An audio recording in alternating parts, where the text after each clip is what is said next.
Howdy, my fellow wooden wotters and builders.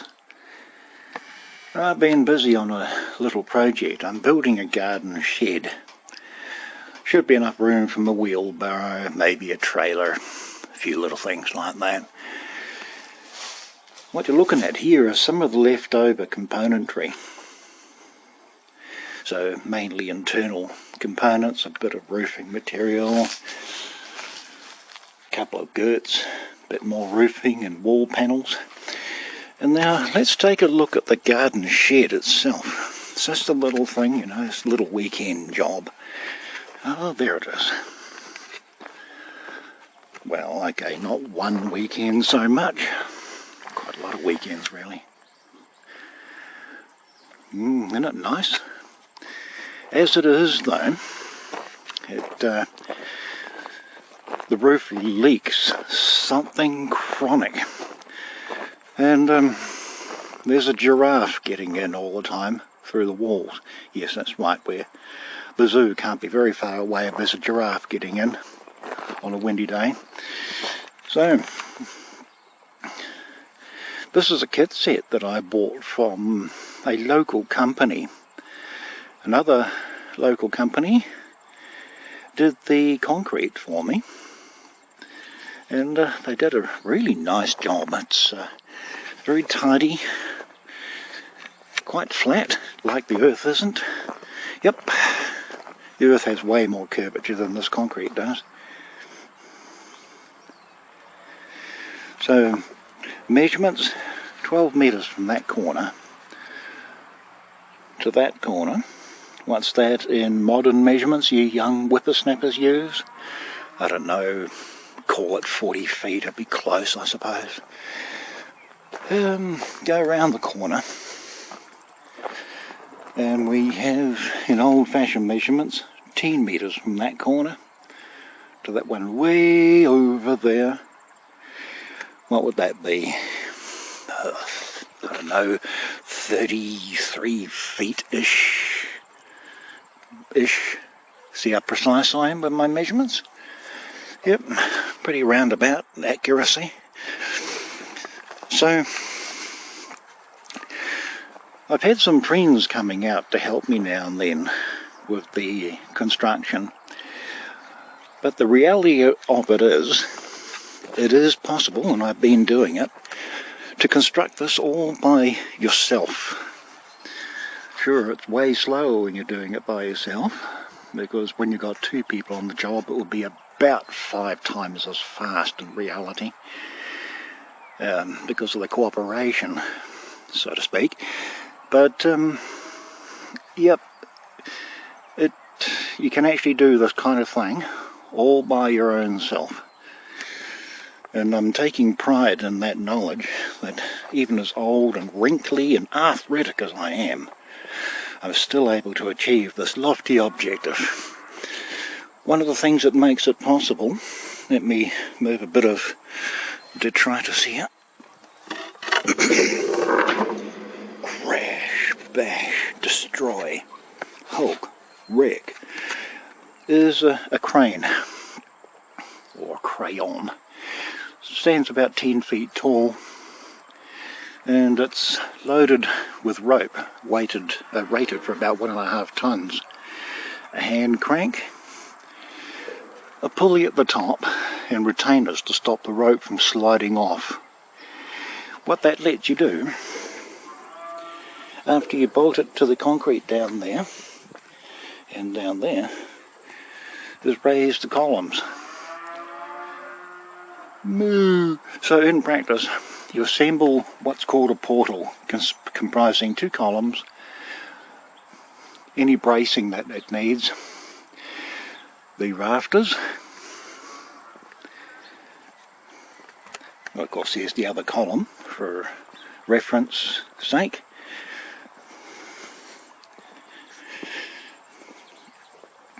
all bolted together with various brackets as you see there. And of course the crane here at the other end to facilitate lifting of both ends. In the middle, of course, where it's sagged to the point of destruction, I had a rope attached to that apex, attached to my digger.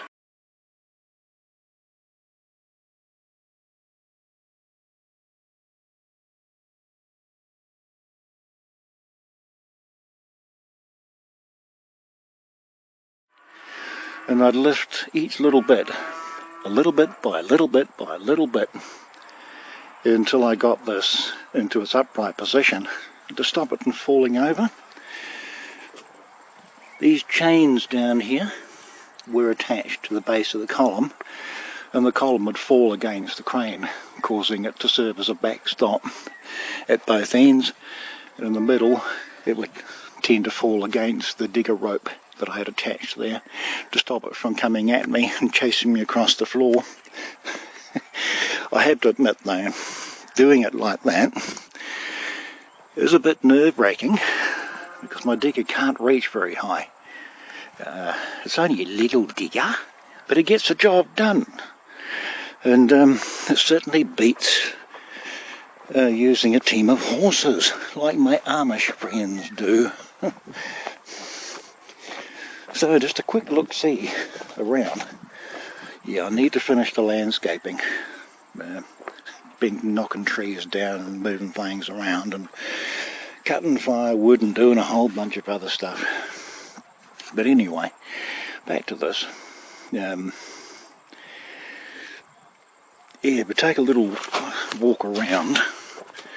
I guess there's not that much to see. It's the same all around except the front where the doors are.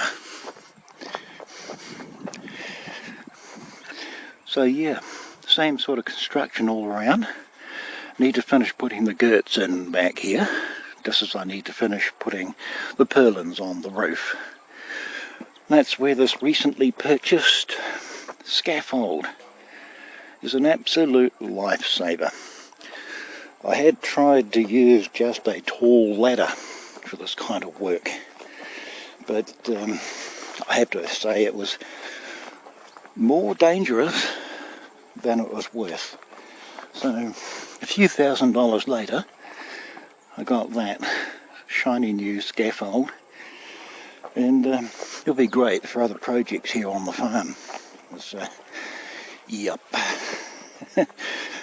Definitely bit off a lot for me to chew when I bought this place, but it's going to be worth it, because once this is done, and these two doors are fitted, and the personal access door in the corner is fitted, and the windows and the roof and all the other bits and pieces, no pressure, eh?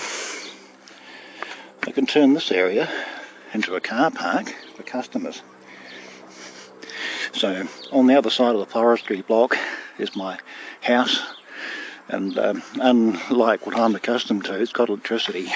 And, I zoom in, there's a powertricity pole over there, the powertricity wires going to it, and cool things happen. If you reach out to the light switch and flip it, the lights actually come on. It's just so cool having electricity for the first time in nearly 30 years.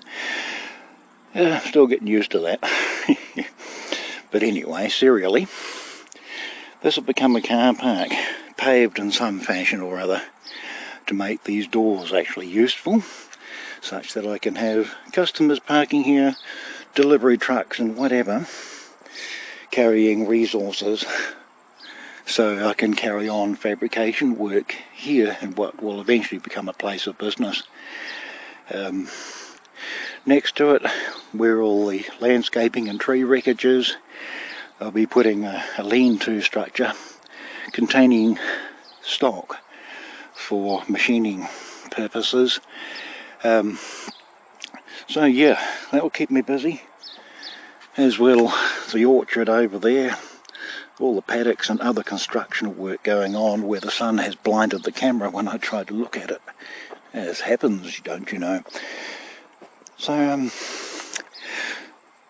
yeah, to conclude, this is the only kit set I've ever bought that doesn't require glue. So there I was, buying tubes of glue, thinking I was going to stick this together. Turns out that it's a high voltage system. Yep, everything bolted together.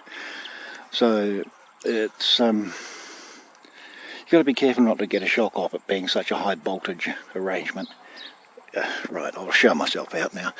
Anyway, my fellow construction addicts and wood gas, bug bite, neck nip venom victims, Hope you enjoyed your rather poorly scripted display of things going on at the CNC McFun compound of shiny things.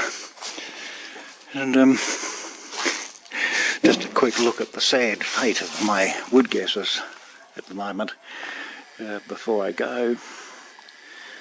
The Charlek is sitting unused and unloved over there in the corner, having an extended vacation.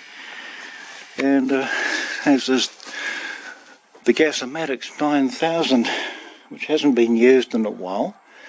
When you've got sunshine like this, the solar panels do all the work, so it's saving me a fortune in treasel. But just in case there is a power cut, a sun cut, I do have some emergency gasoline granulation here and also there, so I'm prepared, let us say.